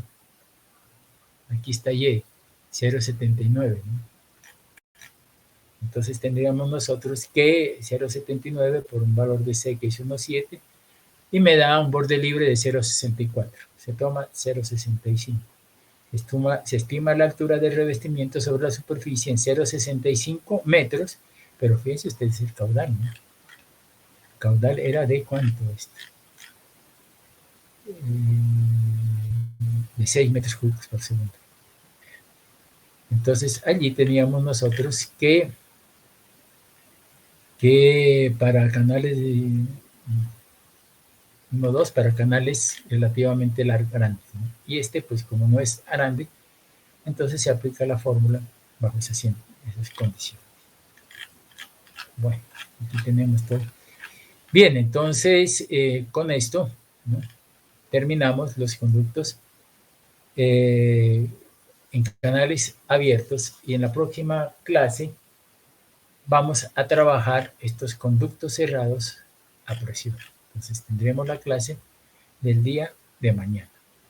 ¿Qué otra cosita? Pues tendríamos que el próximo jueves a las 11 de la mañana tendremos, ¿no?, el examen, ¿no?, Y ¿qué hice? Y a las 12 tendremos una hora de clase porque no queremos perder mucha clase en esto. Como les dije anteriormente, y ya les mandé el perfil topográfico. Hay una aclaración ahí. Me parece que es del grupo 2 de ustedes. Hay algunos que cogieron Samaniego, pero me pidieron que cambiara y se les cambió. Yo les envié dentro del papel, o dentro que lo envié, yo metí Samaniego, pero en vez de Samaniego es Belén. Para los estudiantes del grupo 2, yo creo que era el grupo 2-4, entonces en vez de Samaniego es Belén. Entonces deben estudiar. Pero todos van a trabajar sobre el plano topográfico que tienen ahí, ¿no? Lo que les envié yo a ustedes. Bueno, ¿alguna pregunta que tengan o algo que no hayan entendido, por favor? Daniel. Daniel Páez. Daniel. Sí, aquí. ¿Qué pregunta tienes? ¿Algún comentario? ¿Alguna cosa? No, profe, todo me quedó claro, la verdad. ¿De dónde estás hablando? De Ipiales Nariño. ¿Y tú cuántas materias estás viendo? ¿Te tocan presenciales? Presenciales no, todavía no estoy viendo ninguna. ¿No? ¿Y electiva no estás viendo? Desde Ipiales Nariño. ¿Pero estás viendo alguna electiva? Sí, estoy ¿Qué viendo electiva estás viendo?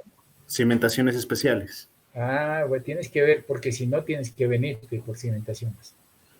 Claro, sí, eso sí estábamos hablando, pero parece que vamos a seguir igual en virtualidad. Sí, yo también tengo tratamiento y ya hemos estado hablando con los estudiantes y caen dentro de ese régimen que te decía a ti, que si el 25% de los estudiantes es única materia presencial, tienen que hacerla virtual. Bueno, Claro. Alejandro Legarda. Alejandro, ¿cómo estás? Hola, profe. Muy bien, gracias. Bien, bien. Sí, profe. ¿De dónde estás hablándome? De Guaitarilla, profe. Bueno, echando bueno por Guaitarilla. Está lloviendo, profe.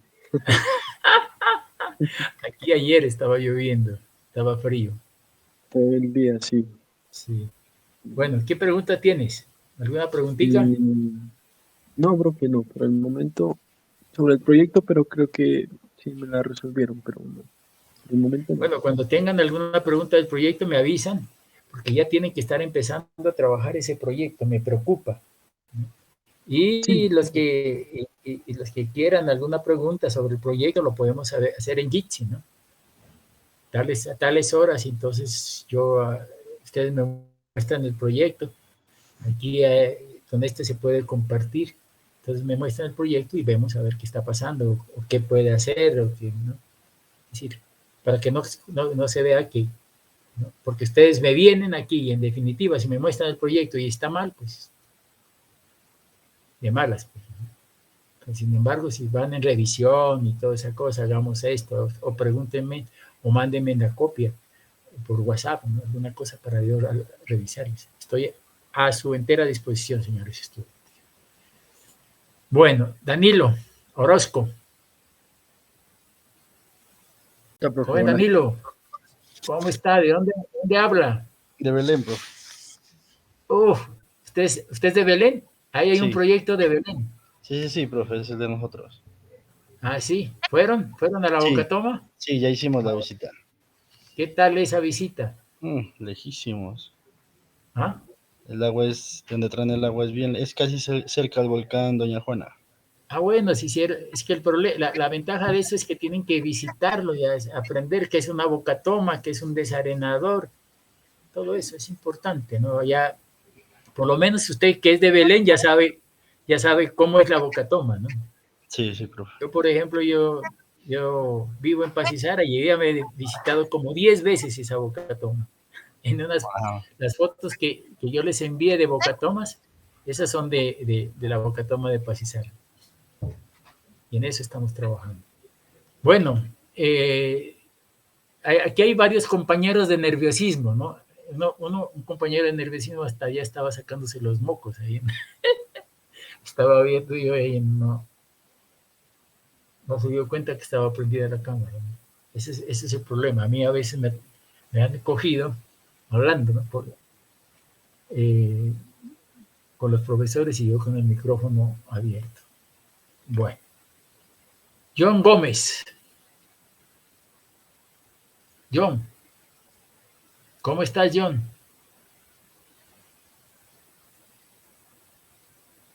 ¿No está? Ya está. Vamos a ver. Vamos a apuntar aquí. John Gómez. Aparece en pantalla, pero no está.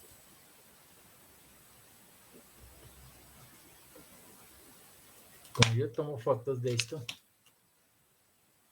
entonces... Juan José Coral. Buenas tardes. ¿Qué más, joven Juan? ¿Cómo le ha ido? Bien, gracias. ¿Y usted qué tal? ¿Cómo está? Yo aquí con frío también, aquí en Pasto. Sí, yo también pues soy aquí de Pasto y estaba lloviendo toda la mañana. Ay. Bueno, nos toca, ¿no? Aguantarnos. Ya, pero yo mañana ya me voy. Uno ya está acostumbrado a este clima. Después de la clase de 9 a 1 ya me voy a climita caliente, porque este este ambiente ya no es mío, este ambiente es muy frío y muy contaminado.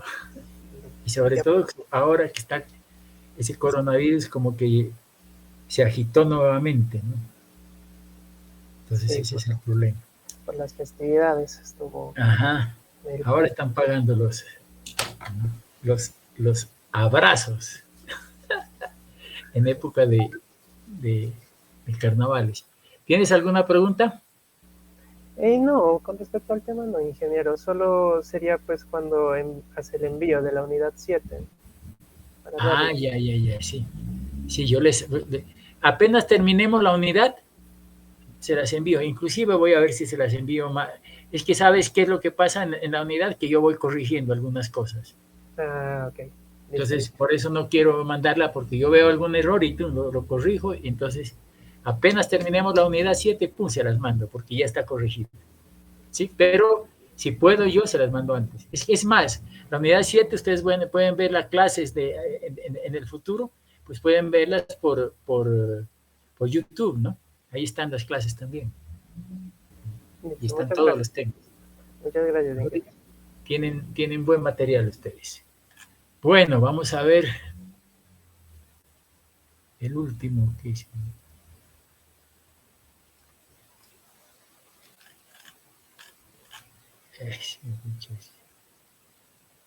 Liliana.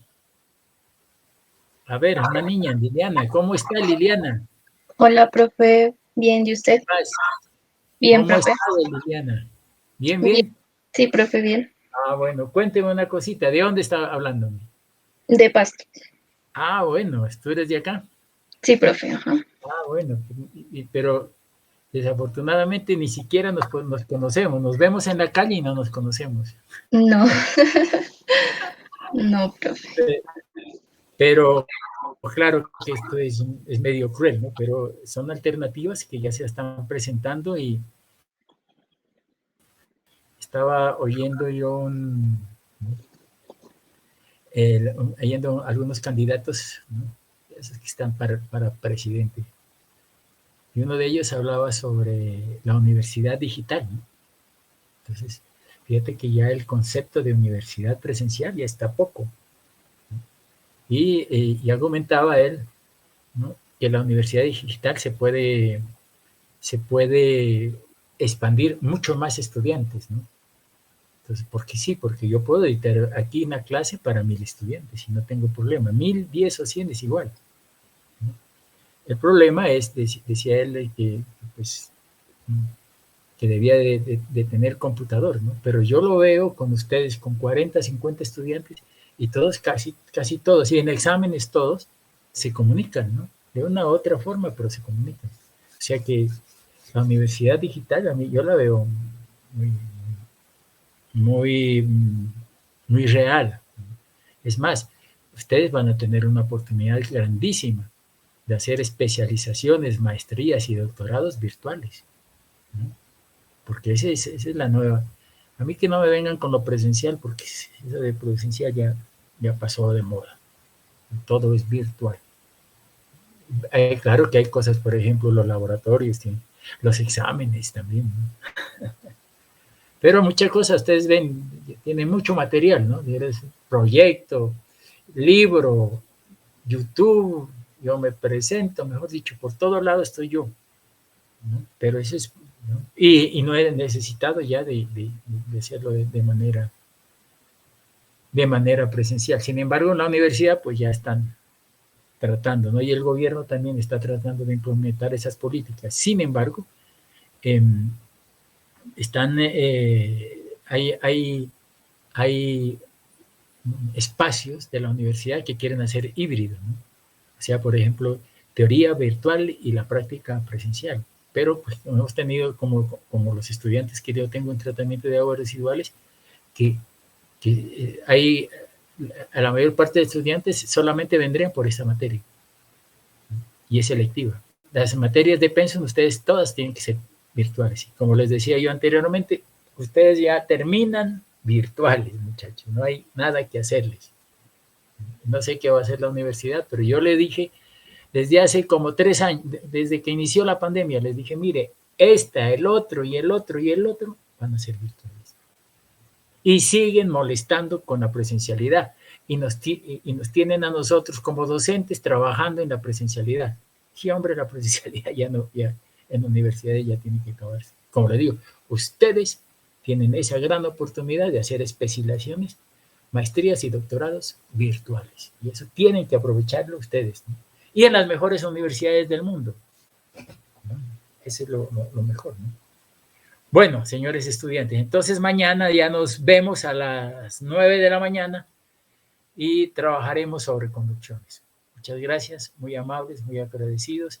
Y como siempre, energías positivas, muchachos, siempre positivos, nada para atrás. Felicidades y que estén bien.